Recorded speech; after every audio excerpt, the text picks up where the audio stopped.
If you have been wondering, or even if you know that your beliefs, your thoughts, and even habits are kind of sabotaging your health efforts and your goals in your life, then I'm so excited for this episode. This one is jam-packed with so much goodies from Janine, and she comes on and she just shares a lot. She shares a lot about where do our self-sabotaging beliefs, thoughts, and habits come from? Why do we find it difficult to free ourselves? What are some great techniques such as mindfulness and meditations? The different phases of transformation that we can go through, and just a lot of great insight into what's happening in our brain and our mind and how that actually shows up in our habits and how we may not even be knowing that we're sabotaging ourselves along the way. So I'm really excited for her to share more with you on this. And so Janine is a natural health therapist. She's been this for over 30 years. She's also a hypnotherapist, lifelong learner, and student of the Ageless Wisdom Teachings. In her Sort Yourself Out podcast and her Better Than Happy membership, she teaches powerful techniques and practices to master your mind and emotions, free yourself of what's holding you back, and expand your consciousness and nourish your soul. And so listen to this one. This might be one that you come back to often. Really dive in, take some notes, and really just as you go into it, ask yourself, okay, what are some of the thoughts and beliefs that are holding me back, and even some of the habits from having the health and life that I want? All right, enjoy the episode. Actually, before we dive into the episode, I'm coming back to remind you that if you are looking for support specifically in mindset, in your beliefs, in your thoughts, your emotions, and your habits, I am the person to help you. I would love to help you. This is something that I really specialize in with clients, is really helping them understand what could be holding them back. I love to do this with their relationship with food, with body, your healthy habits, and so much more. So if you're interested in learning more about what it would be like to be supported by me as your coach, please book a complimentary clarity call today. Find a time on my calendar and let's just talk about where you're at, where you want to be, and how my programs can support you, all right? Find a spot. You can go to the show notes to get the link, or go to madewell345.com/clarity. All right, now you can enjoy the episode.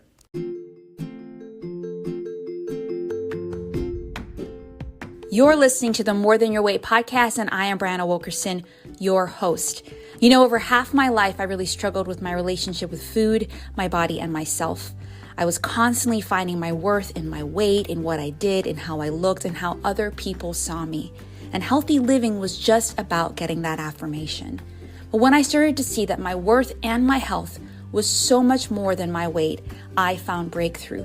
Yes, my body got to a weight that it really thrived at, but more so than that, I loved myself. I took care of myself and I cared for my body in the way that it needed. And I am on a mission to help other women do the same. And so through this podcast, my programs, my group, I really am on a mission to help other women find peace with food, feel confident in their bodies again, and develop healthy habits and a lifestyle that's so much more than about their weight. So I'm so excited to journey with you on this podcast, where you'll find solo episodes, guest interviews, and an occasional essential oil episode from time to time. But before you leave, I want you to do a couple things. Make sure you join my Facebook group, More Than Your Weight Women's Community, where you can unpack these episodes, get weekly trainings, monthly challenges, and a lot of support. But also be sure to hit subscribe and rate and review this podcast, because guess what? I want to make sure this podcast pops in your inbox every single week. But then if you are on Instagram, make sure you follow me there, because I show a little bit behind the scenes of my business and my own health journey. So I'm so excited that you're here. Can't wait for you to listen to this new episode. But also, again, just know that you are so much more than your weight. Your health and your worth is so much more than your weight. All right, enjoy the episode, and I hope to talk to you soon.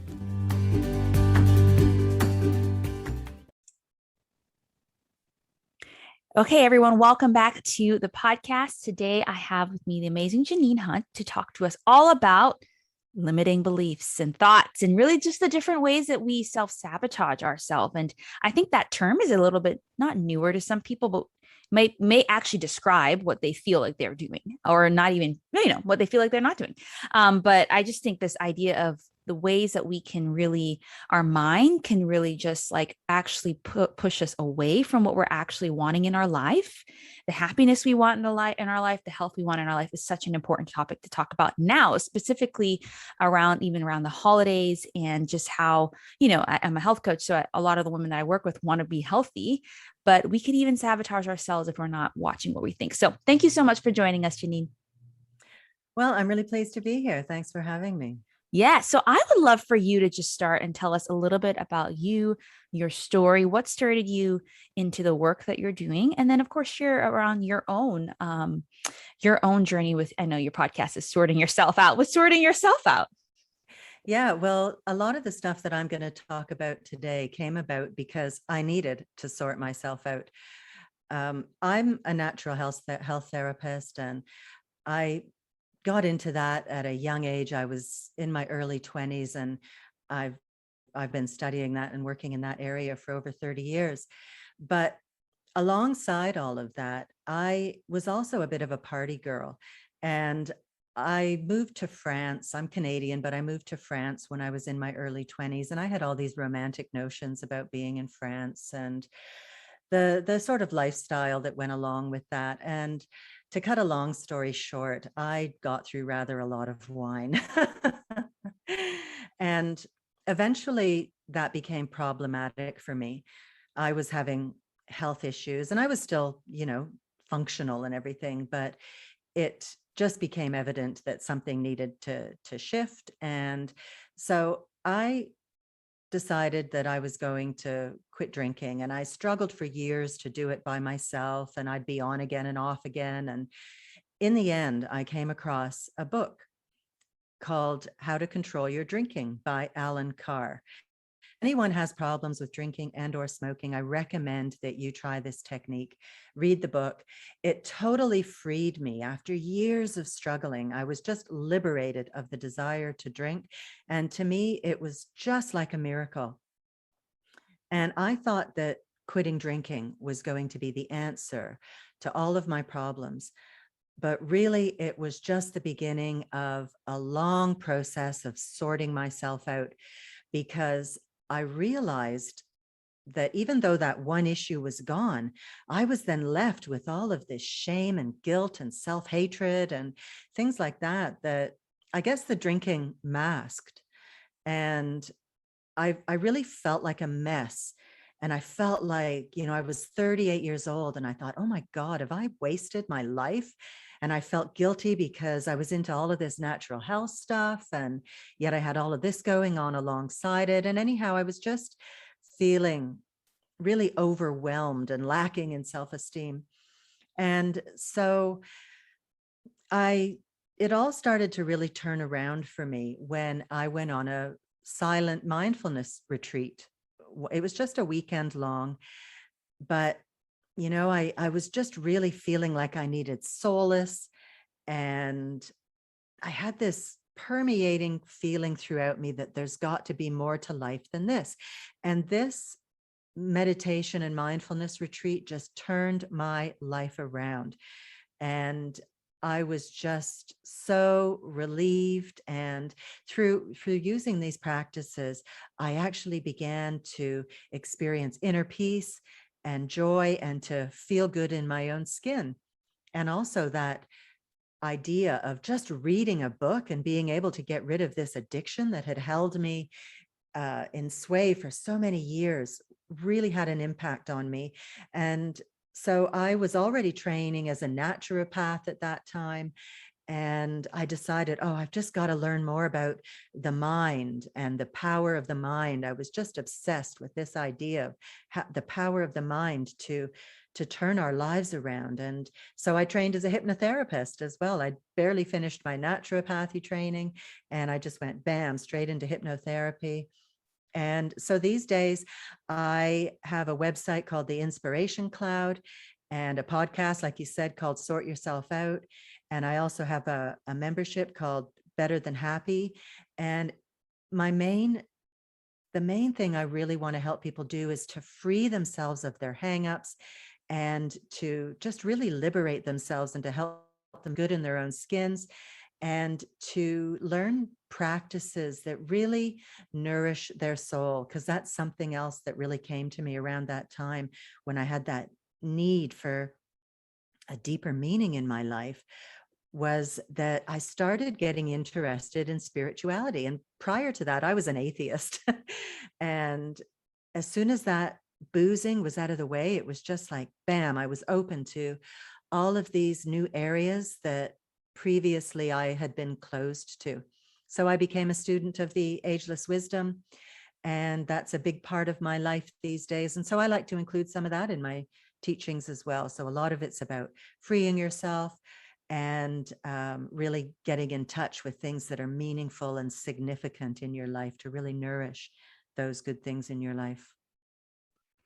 So much good stuff there. I mean, I think I love your story and just how something you said around, you thought getting over the drinking was going to solve everything. And I just think that that is like the case for many of us. We think it's this one main thing. And obviously, it was a huge thing that freed you up and opened up so many other things, but you had to do that deeper work still. And I love how you went on that journey of finding yourself, finding spirituality, finding all of these things to help really nourish and yourself and sort yourself and grow. And so, we're talking about self-sabotage, and how would you, describe like what is self-sabotage, and where does it come from? And how can we, like, what does that practically look like in some people's lives, maybe some of the clients that you work with, their lives? Well, very often we have goals that we want to attain in our lives. And, we think we're doing well. We know what we want and where we're going with things. And then suddenly it's like we hit a wall. And often we won't really recognize what's going on. It's happening on a deeper level.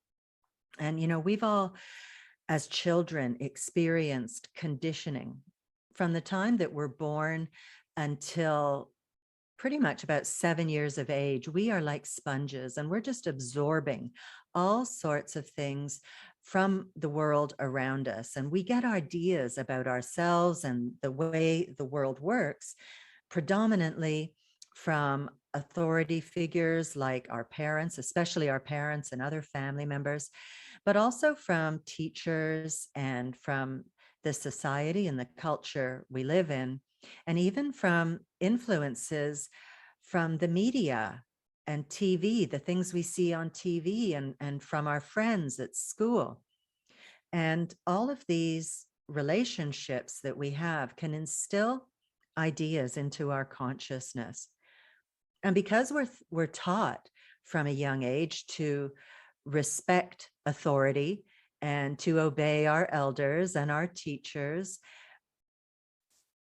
we we really believe what they tell us and show us about life and the world, and we take it as truth. And these things become beliefs in our lives. And now this is okay if we're surrounded by really enlightened people who are instilling ideas that serve our unfoldment and our highest good. But unfortunately, this is often not the case. And we can really end up with some disempowering ideas about ourselves and what we're capable of and just how the world works. So as children, I mean, there are so many ways that we pick up conditioning and the types of conditioning that we get. But, we might have heard things as kids like, you're not smart enough, or you don't have what it takes. Or maybe money doesn't come easily to people like us. Or you have to work really hard to be successful. Or you can't trust anybody in this world. Or you'll never be able to do that. Or even like really nasty things like that you might have heard from like little kids in the playground, that they tell you you're fat and ugly, or, you can get teased and tormented and bullied in so many different ways. And even things along the lines of put on your hat or you'll get sick. These things can become patterns in our lives. They're just a few examples there, but these become beliefs that we take on board for ourselves, and we really take them into our hearts. And for the most part, these don't help us or serve us. And usually they damage us and hinder us, and they can have a huge effect on our self-esteem and our ability to trust ourselves and to make our way in the world. And many of these limiting beliefs can be summed up under one core, yet very prevalent belief in our society, which is, I'm not enough. I'm not good enough. And so these become sources of self-sabotage because they become the filters through which we see and experience the world. They become a part of our operating system. And for the most part, they're buried in our subconscious mind. A lot of these things we're not even aware that they're there and that we are kind of running our lives and operating from these beliefs. Because this is where our beliefs can become even more insidious and where they can really sabotage us. There's a universal principle from the ageless wisdom teachings that energy follows thought. So when we see life through these filters, this operating system of our limiting beliefs, we are actually creating the circumstances and events of our lives according to these beliefs. So if I'm always feeling like I'm not good enough, I can't start again, I'm such a loser, well, guess what? Life will attract to me the people and the circumstances and events that support this belief. And that will continue to prove that dynamic in my life. And this happens at an energetic, vibrational level, and also at a feeling level. So like attracts like, and our dominant thoughts and feelings are highly magnetic. So our limiting beliefs can become self-fulfilling prophecies in our lives. So it can be really difficult to get ourselves out of these beliefs and these patterns of behavior that evolve from them because they're operating at a subconscious level. And they carry on repeating and manifesting in our lives until we decide to become more aware and to clear ourselves from them. So this is why I like to teach what I call top-down techniques that really have a capacity to raise our awareness so that we become conscious of all of these programs and patterns that we've got operating in ourselves that are sabotaging our success and happiness and fulfillment. I love how you just talked about, so many great things there, but just the idea of that there are beliefs or what we maybe come to recognize as truths that were said to us or were just around us that as a young person or just, as someone who's just wanting to respect those people or follow those people, we just start to believe as true, never really challenging it. And just we had this foundation where hopefully it was a really healthy foundation, but sometimes it wasn't. And then sometimes people didn't mean to give us that, thought, those foundations or those things that we now create as beliefs, but they did. And I just love how you even talked about how it's operating on this conscious level, which we're not even aware of. And the first step is awareness. So can you tell us a little bit more and expand a little bit more on the top-down techniques and practices that you talk about and how they help us create lasting change in these areas of our beliefs and thoughts? Sure. Top-down techniques and practices are really interesting because they can help us to heal not only specific issues, which we're often focused on. We might have one thing in mind that we know we need to fix, and I'm using fix in air quotes there. But so top-down techniques can help us to heal not only specific issues, but also all areas and aspects and moments of our lives through the higher awareness they generate. So with top-down techniques, we are managing the lower parts of ourselves with the higher. So we use the higher and creative and more inspired parts of ourselves, like the mind and the spirit, to manage the lower parts, our emotional and physical natures. So this helps us to raise our awareness and to expand our consciousness of our own true nature, about who we really are and about the nature of reality. You know, some of those things I was just talking about like how energy follows thought, and maybe, you know, coming to know yourself more, which is a very important part of the path of personal growth and spiritual growth. And so this kind of raised awareness and expanded consciousness can really propel us forward in our personal growth and in our evolution, and also in the way that we serve the world. Now, many of us are interested in helping other people. So that's a really important thing to take into account, you know, how we are serving others. So when we use top-down techniques, we are able to facilitate lasting change, because these techniques get your mind working for you and not against you. And they allow you to respond afresh in the moment, free from the patterns and the limiting beliefs and the knee-jerk reactions of the past, from all of that conditioning that we absorbed when we were younger. So a top-down approach is really essential for our well-being, and it's really helpful as well to help us move through periods of transition and growth and change when we're dealing with new challenges and also needing to release that old programming that doesn't serve us. As Albert Einstein said, no problem can be solved from the same level of consciousness that created it. I love that quote, and it really gets to the heart of how top-down techniques work. So top-down techniques are help you to create an exponential shift in your life, because you're elevating your consciousness and you're cultivating powerful inner resources. And the benefits of those inner resources help you not only with that one specific thing you might be thinking of that you want to heal, but the benefits radiate out to uplift all areas of your life through that higher awareness and the expanded consciousness.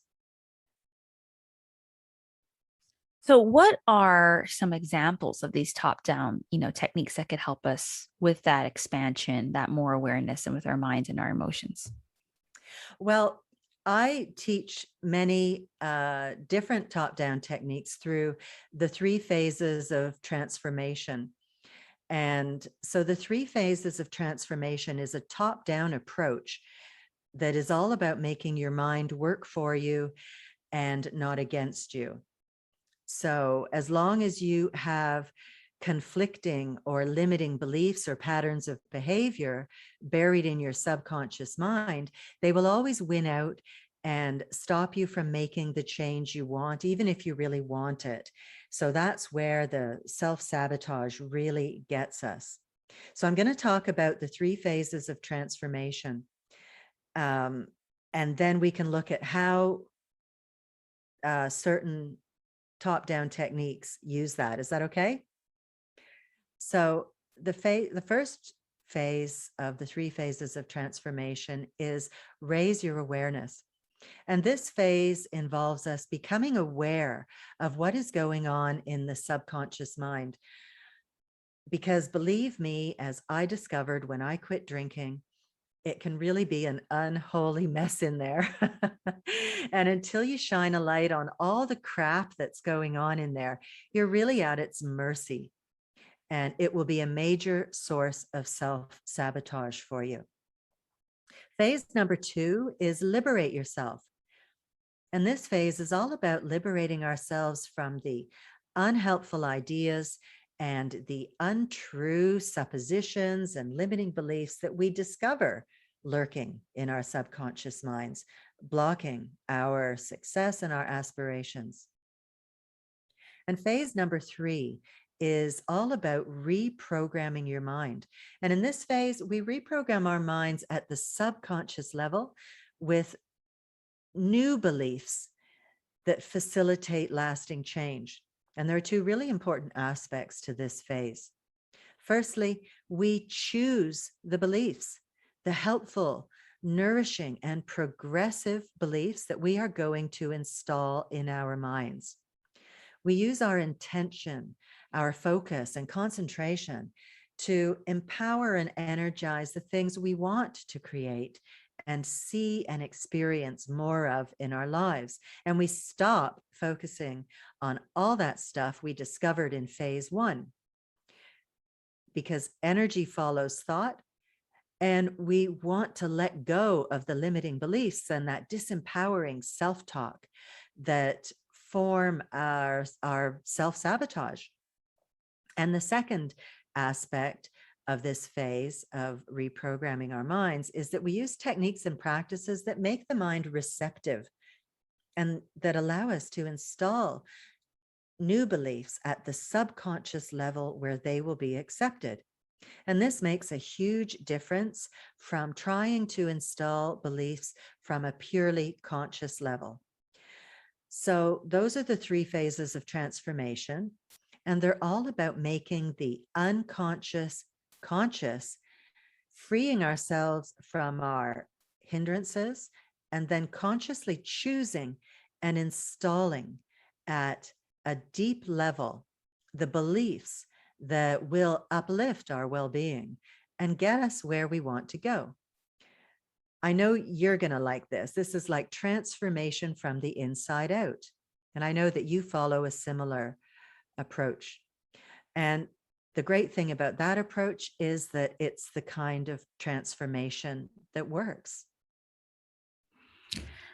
Yeah, I love that process of, just being aware and then choosing to liberate ourselves, but then also, what was the third one that you said? Reprogramming and just understanding. And when you said making our mind receptive, that just really stood out to me, because guess what? Our brain and our mind it's been thinking these things, doing these things. And now maybe it recognizes it as safe as the thing to protect you. And so, if you start to put a new thought or new thing around it, it might be like, hold up, I'm going to fight this because this isn't this, she's scared, And so just the idea of like, there are things that we can do to make our mind more receptive to that change, to make it more safe for our mind to believe and think different things. And so, yeah, with that, that's beautiful. The three stages of transformation or phases. And, obviously we don't want to give everything away now, but what would you say is like one technique or one way to kind of practice at least one of those phases? Maybe you could start with the first if you want, to kind of move our, I know you do a lot with meditation, mindfulness. I don't know if that's one of the techniques, but They are. yeah. So like, just like, practically, if someone's like, okay, I believe, Janine, I believe I need to work on my beliefs and my mindset, but how do I do that? I'd love for you to share more about that. Yeah, well, that's a really good point that you were mentioning. And the reason why it's so helpful to work at the subconscious level is because we do come up against that resistance. You can be sitting there saying affirmations to yourself all day long about something. And meanwhile, your conscious mind is going, wait a minute, that's not the way it is, So it is very useful to have some techniques that help us to approach these things on a subconscious level.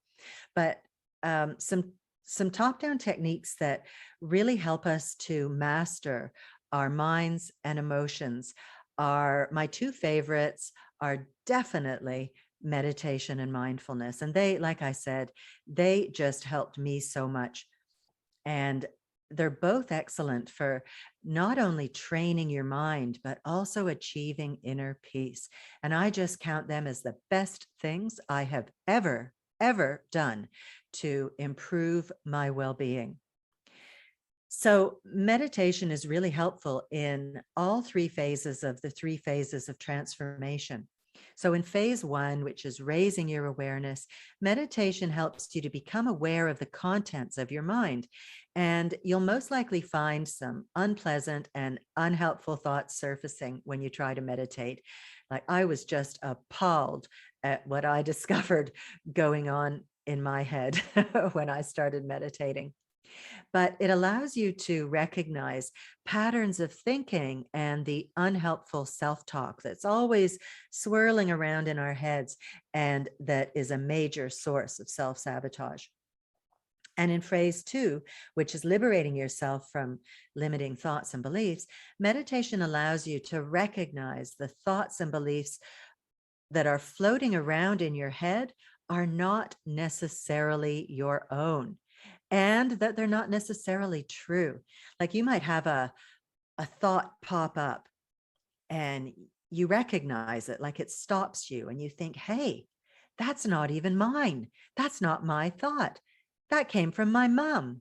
And this is what I call the minor miracle of meditation, where you become able to observe your thoughts.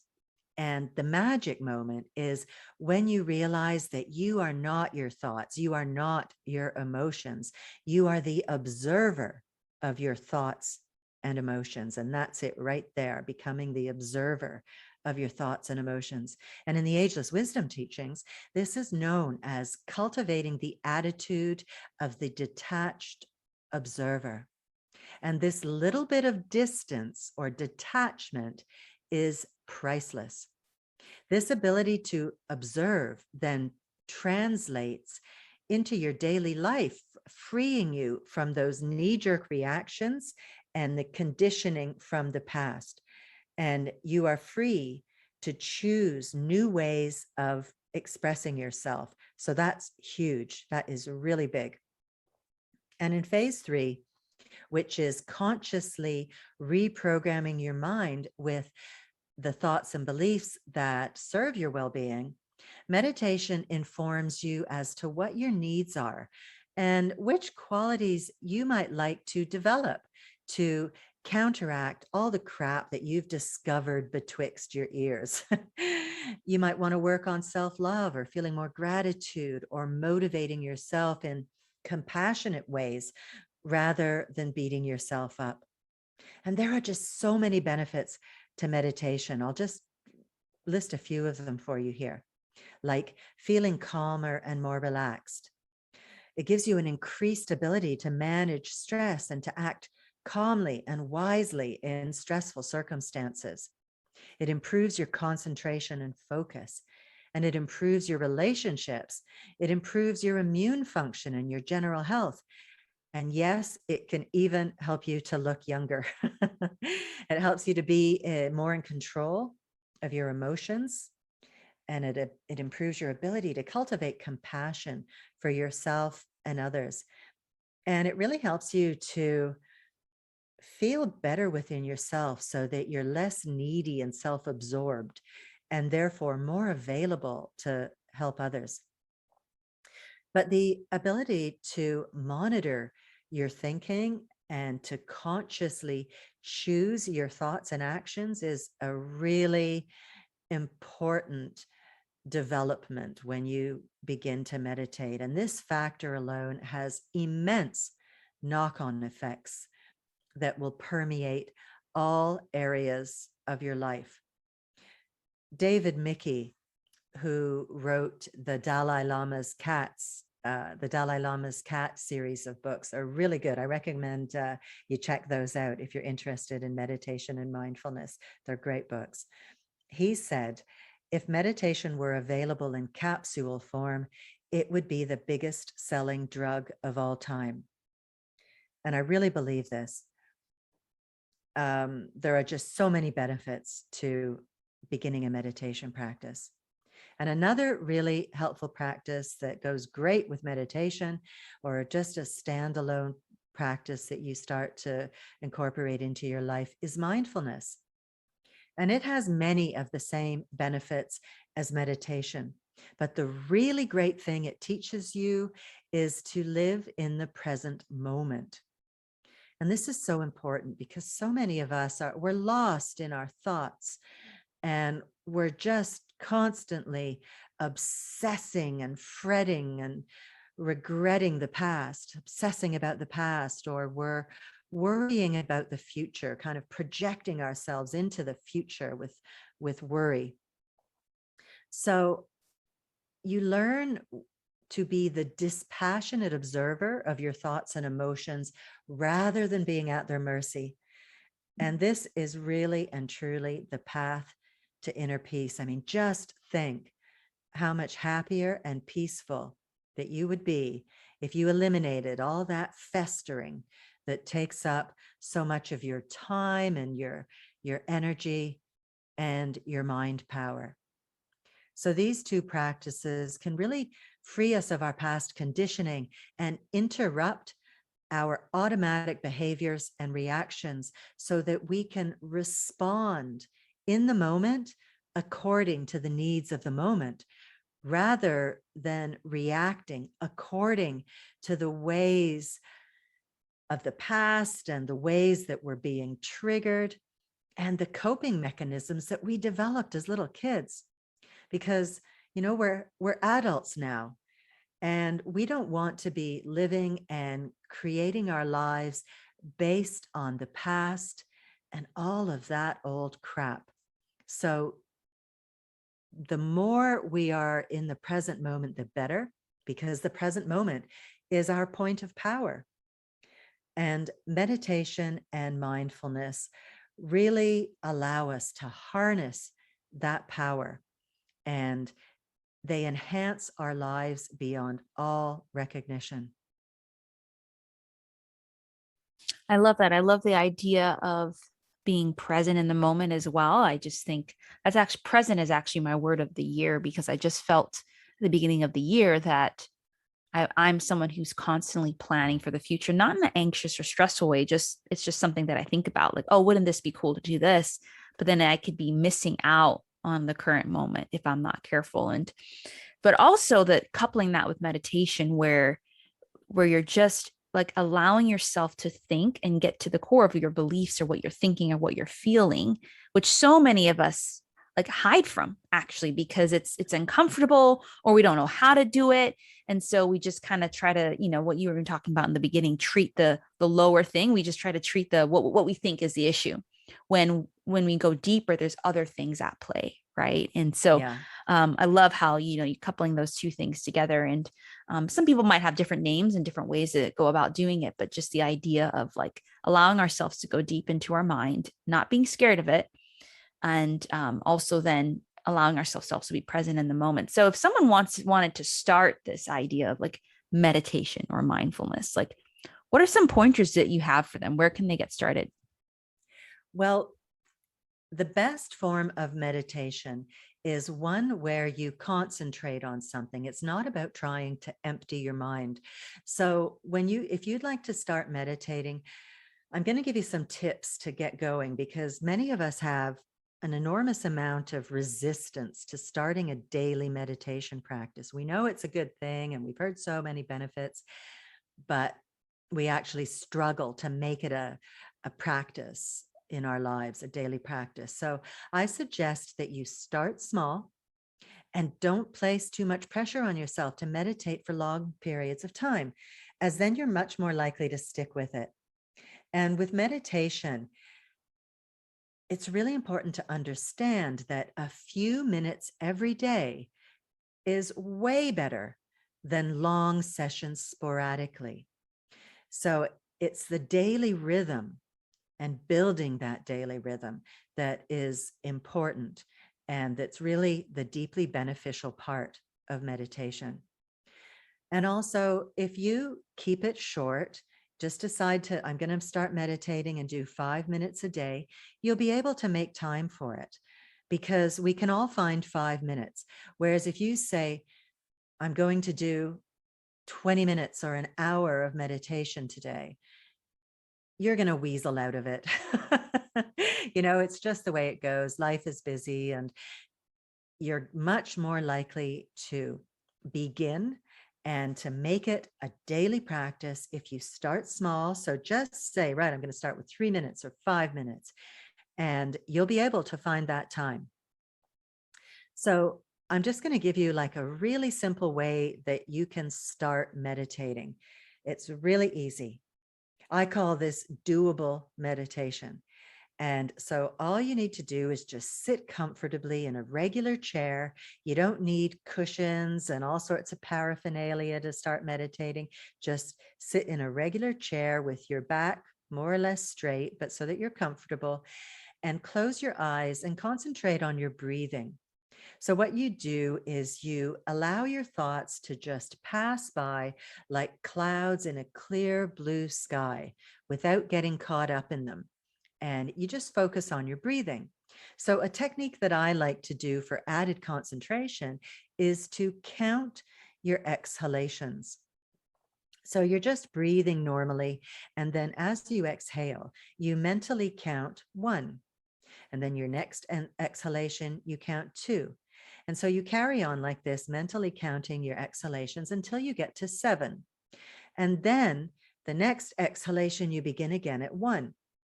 And so when you do this, you're going to find yourself going way beyond 7, and you're going to hit 10 or even 20. So don't worry if that happens. Just have a little chuckle and refocus, and then begin again at 1. And that's why this counting is such a great technique. As when we meditate, we want to become more mindful and focused and not just zone out by counting automatically. So believe me, you'll find yourself going higher than 7, but that's no biggie. Just bring yourself back and start again. And that really helps with your concentration and focus. And just remember to keep it doable and to start with just a few minutes a day. And even a few minutes will help you to begin feeling the benefits of meditation. It's just really important to meditate daily. And it won't be long before you feel the benefits. And if you like, I have a free guide that you can download. It's called My Quick Start Guide to Doable Meditation, and it explains this simple style of meditation. And it only takes a few minutes, but you'll get the benefits. And I also include a lot of tips to get you past the resistance to meditating daily that most of us feel before we get ourselves into the rhythm of it. So I'll give you the links to that. But if you go to my site, theinspirationcloud.com, you'll see links to that on the first page there on that site. And mindfulness is also something that you can begin practicing really easily. And a great practice that will help you to become more mindful and to spend more and more time in the present moment is to choose a couple of mindfulness triggers that you will use to bring your awareness back to the present moment. So you choose things that you do several times a day, like maybe going through a doorway or up the stairs or taking a drink or washing your hands or getting into your car, or a really good one, opening your mouth to speak. That last one has immense power to transform your relationships. Like there's just nothing like pausing for a moment to think before you speak to improve your relationships. But basically, every time your chosen trigger arrives, like you walk through a doorway, you train yourself to come back into your own mind and the present moment. And so you bring your awareness into your body and your senses, and you become aware of your feet on the floor, and you hear the sounds around you. You might notice if there are any smells, and you look at the surroundings. Maybe you feel the temperature of the doorknob. So you get it. You're just kind of really dropping into your senses and the present moment and what's happening for you now as you go through the doorway or up the stairs or you get in your car. So this kind of practice really gets you out of autopilot and those patterns of thinking that are not beneficial or that are likely to lead you toward what you want in your life. And another really good mindfulness technique is to eat something mindfully. It could be a piece of fruit or a whole meal, or you could just keep it really simple and doable. And this is an exercise that happens in mindfulness classes all around the world, where you eat a single raisin mindfully. So you look at the raisin, like you hold it in your fingers and you look at it as if you've never seen one before. And so you just notice how the raisin looks and how it feels on your skin and against your fingers and in your hand. You can take a sniff and notice its smell. And then you taste it. You might just start with a little nibble and you see how it feels in your mouth and what the flavor of it is as you chew it. So you could start really small with the raisin and maybe gradually move on to eat all of your meals mindfully. And another really good technique that you can use is to shower mindfully. So next time you're in the shower, you tune into your senses and you enjoy the feeling of the hot water on your skin. You notice the smell of the shampoo and the soap as you wash your hair and clean yourself, and the feeling of the soap on your skin. And you just notice the sounds and the sensations of the water and how it makes you feel. You just really observe everything with your mindful attention, and you'll find other ways to to notice, the shower, the water, the experience of whatever it is you're going through. So I think the really important thing with these things, and I really want to get this across, is just try it, just start today with meditation and mindfulness. If you've ever had the desire or thought, wow, I really should give that a go, I've heard so many great things about it, just start and give it a go. And in no time at all, you will be feeling the benefits. I love these. I love the doable meditation idea and the breath work, and the power of breath work is actually very powerful for your mind and your body. And so coupling them together, and I love the idea of eating a raisin mindfully, but also the shower. I have these mindfulness cards on my desk that you can just pick one, and throughout the day you try to be mindful. And one of them was like, take a little bit of a longer for shower or something like that, and just and that's why, actually, if you all probably had this before, these thoughts, these ideas, these clarity, awareness comes to you in the shower, because you're Yeah. just like sitting there or standing there, and you're just allowing it to fall on you, and you allow yourself to think without the phone, without the busyness. And so just, I love how you made mindfulness something that could be very customized to each person, whether it's a different mindfulness trigger. And just the idea of like, there are simple things that you can do that you probably already do, but you maybe rush a little bit, or you're just not as mindful with it, that could bring you back to the current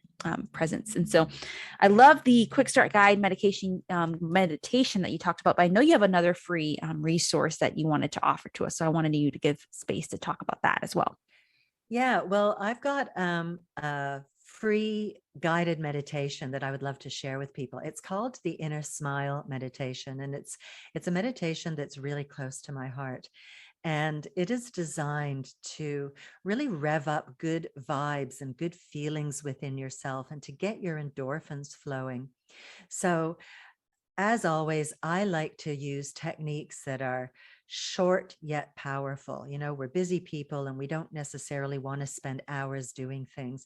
So this Inner Smile guided meditation, it's an audio meditation you can download, and it only takes about 5 minutes to do, but it really leaves you feeling good and fresh and empowered and ready to go out and start your day. So I like to do that first thing in the morning. And that's another good tip with meditation, is to do your few minutes in the morning, because it really sets you up for the day. But anyhow, my Inner Smile guided meditation, it's short and sweet, and it just really revs up the good vibes and gives you a bit of a buzz. I call it a legal high.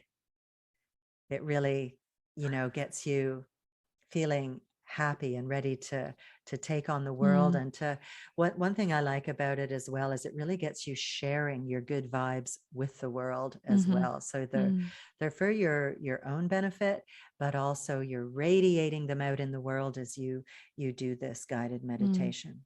I love it. I love it. Well, you've shared so much amazing tips with us, so many amazing tips with us. And I know this is an episode that I will return to, but hopefully listeners will return to time and time again, just to really, allow ourselves to see bring that more awareness into what's going on in our mind, to ways we may self-sabotage. And I mentioned that this is going to air around the holidays, where I just think we often make the holidays a sticking point, where we think we can't take care of ourselves plus enjoy the holidays when we can. And so if that's a thought you have, then maybe you need to practice some of the things that Janine talked about here, just like, and so that you set yourself up well for the new year and for this current season. So I would love for you to share just where people can find you on your website and your social media if they wanted to get connected with you further. Yeah. So my website is theinspirationcloud.com. And there you will find access to all sorts of free goodies, including the doable guide and the doable guide to meditation and the inner smile. There are other things there that you can download. And I also have a membership where I teach these all sorts of top-down techniques to free yourself of your hang-ups and to nourish your soul. And that is called betterthanhappyzone.com. And you can find me on social media. If you go to my website on theinspirationcloud.com, you'll see my links to social media as well. Great. Well, thank you so much for joining us today. Is there anything else you want to share with us or leave with us as we wrap up? Yeah, I think how you were just talking about the holiday season coming, and that can be like, although it's meant to be festive and fun, it can often be kind of stressful for people as well. And it's a time when we're meeting up with our family, and it can be occasions where we're really getting triggered by all of those old conditioning patterns and things like that. So if you can, use this as an opportunity, like maybe treat it like an experiment and see if you can observe in yourself the ways that you're getting triggered, and to recognize when you're slipping into those old family patterns. I don't know if you've ever noticed this yourself, Brianna, where you go around your parents and suddenly you become that rebellious teenager again, like that pattern kicks in and you think, oh my God, what's happening? I can't believe it. Right. You feel like that again. So see if you can catch yourself. That's a really good mindfulness thing. And if you start meditating and using mindfulness today, you'll be much better set to deal with the holiday get-togethers. And also a really good thing to do is just to go into these get-togethers with a really positive frame of mind. Like just expect things to be great. And instead of dwelling on, oh God, it's going to be like this or that, just kind of sit down in advance and think of all the wonderful things that are going to unfold and how great it's going to be. Do your inner smile meditation before you meet up with people, and really do the best you can to set it all off on a good footing and on the right track to really make it enjoyable and fun and stress-free. Yeah. And I would even say, as you approach the holidays where there is also more food, and I know some of the women I work with are just, the idea of feeling like I'm going to like eat whatever I want, and then, start over, which is fine if you want to do that. But what would it be like to practice more mindful eating, just to really sit there with whatever food you have and to enjoy it, feel the textures, and allow yourself to really sit and be present with that, I think would be a very powerful exercise to do as well. So thank you so much for joining us today. It was a pleasure to have you. Thank you so much for giving me the opportunity. I've loved being able to come on and chat with you today. Thanks a lot. Of course. All right, everyone, make sure you check out the show notes with all of the links and everything we talked about, and we'll see you on the next episode. I hope you are leaving super aware, or just super conscious, or just super inspired to know that, we all have these thoughts, these beliefs, these habits and emotions that are holding us back from the life we actually want. And so I really encourage you to practice some of the things that Janine talked about, to grab her freebie around meditation. She had a couple freebies that she mentioned, to check her out and just really start to become more aware of what is going on and how you can really shift that to go through the transformation that you want.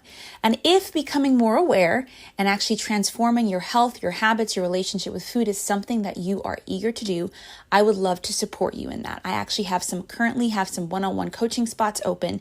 So make sure you book a clarity call so we can just chat through how I can support you in that process as well. All right. Hope you have a great day and see you soon.